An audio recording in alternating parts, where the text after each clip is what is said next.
Bonjour à tous, alors aujourd'hui on va parler ici de ce produit qui a une allure un petit peu classique, mais vous allez voir qu'il cache un petit peu son jeu et que ça va intéresser les plus technophiles d'entre vous.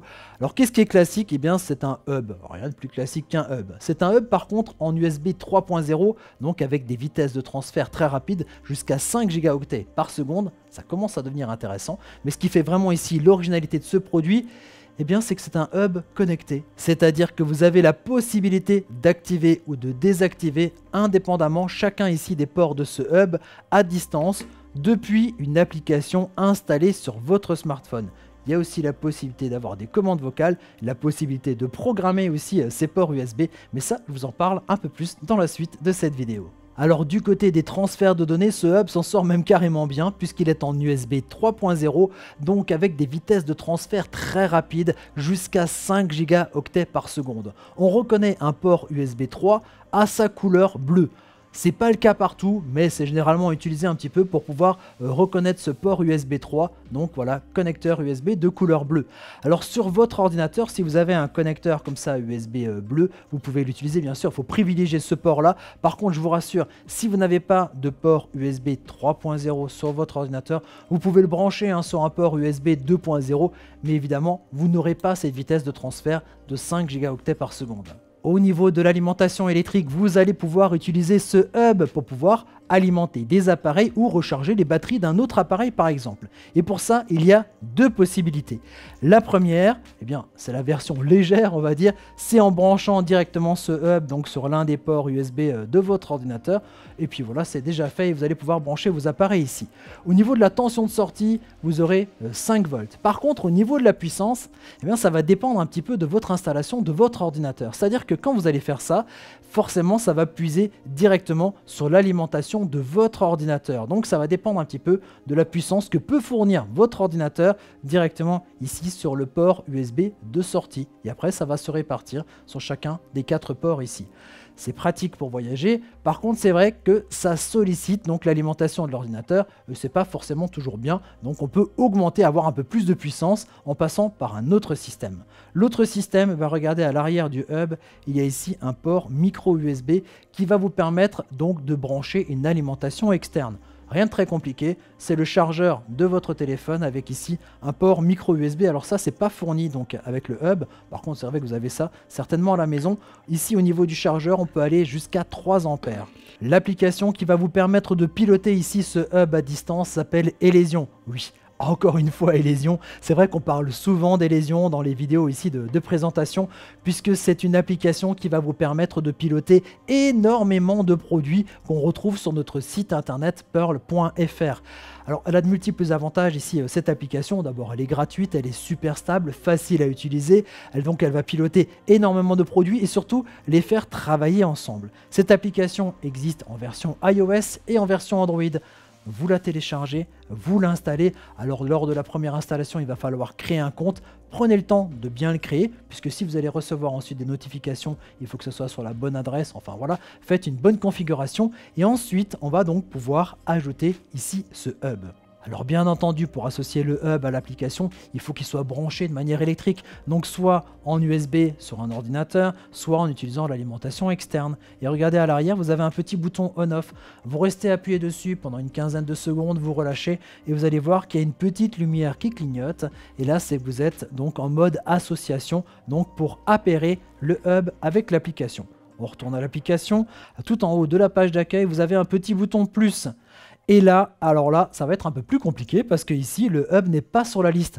Mais pas si compliqué que ça, puisque regardez ici, on est en mode ajouter manuellement. Mais lorsqu'on bascule un petit peu le doigt, on voit qu'on a ici recherche automatique. La recherche automatique va repérer les périphériques qui vont pouvoir être associés rapidement ici via l'application. Pour ça, il faut bien entendu, on l'a dit, que le hub soit alimenté, qu'il soit en mode association, que votre téléphone soit relié au Wi-Fi de votre box, de votre maison en 2,4 GHz. Et ensuite, les choses se font toutes seules. Vous voyez, il y a ici le petit périphérique. On appuie dessus, et bien c'est déjà fait, c'est déjà associé. Vous pouvez ensuite lui donner un autre nom, puisqu'ici c'est le nom de la référence du produit. Vous pouvez aussi l'associer à une pièce. Et bien ensuite, une fois que l'association est faite depuis la page d'accueil, vous pouvez accéder ici à l'interface de contrôle ici du hub. Et regardez, ça représente exactement le hub tel qu'il est. Vous avez au niveau des commandes un premier bouton en haut qui est un bouton on-off qui vous permet donc d'activer et de désactiver toutes les connexions, tous les connecteurs USB en une seule et même fois. Vous pouvez ensuite bien entendu les désactiver un à un en appuyant ici sur les petits boutons blancs. Alors il y a une petite animation bien sympa, comme ça on voit le câble qui se branche, on sait tout de suite si c'est connecté ou pas.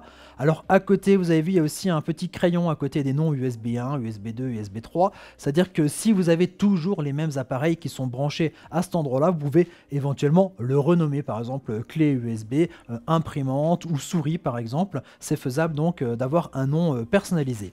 Ensuite, il y a la possibilité de programmer ici la connexion, enfin l'ouverture, l'activation de ces connecteurs USB.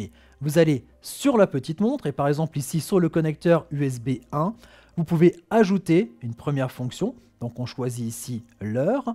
On met répéter une seule fois si on veut que ça agisse qu'une seule fois. Et puis sinon, on peut choisir les jours de la semaine, par exemple. Et puis ensuite, on peut mettre une petite note éventuellement. On peut avoir une notification d'exécution, c'est-à-dire que lorsque en fait, la coupure va se faire, vous allez avoir une petite notification sur votre téléphone. Pareil, si ça se raccorde. Au niveau de l'USB, on choisit donc On. Voilà, terminé. Et on sauvegarde. Ensuite, on peut ajouter donc un autre programme. Là, on change l'heure, on met bien sûr un peu plus tard. On met répéter ici une seule fois, là pour l'exemple, là pas de remarque particulière, notification d'exécution, et là on va mettre off, donc terminé.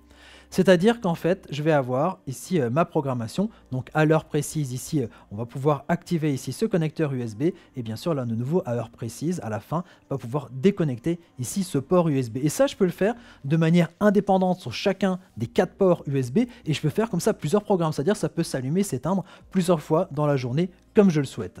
Le second mode de programmation est encore plus simple puisqu'il s'agit en fait d'un compte à rebours comme pour cuire les œufs si vous voulez. Et donc on va pouvoir choisir son connecteur et lui dire que pendant 2 heures de temps il va être alimenté puis ensuite il va couper. Voilà, il n'y a rien de plus simple que ça. Pour des transferts de données on peut se dire voilà, on est présent pendant X temps à tel et tel endroit et donc après on peut couper l'accès aux données. Ou alors par exemple si vous êtes en train de recharger un appareil, vous savez que ça prend 2 heures de rechargement, et bien vous mettez à ce moment-là la prise active pendant 2 heures et au bout des 2 heures ça s'arrête automatiquement. Alors ça, c'est intéressant de pouvoir contrôler le hub, mais vous allez pouvoir aller plus loin et créer de véritables scénarios. C'est-à-dire que si vous avez des horaires de travail un peu différents, parce que voilà, si vous arrêtez tous les jours à 19h, vous pouvez programmer un arrêt ici du hub, par exemple, à 19h.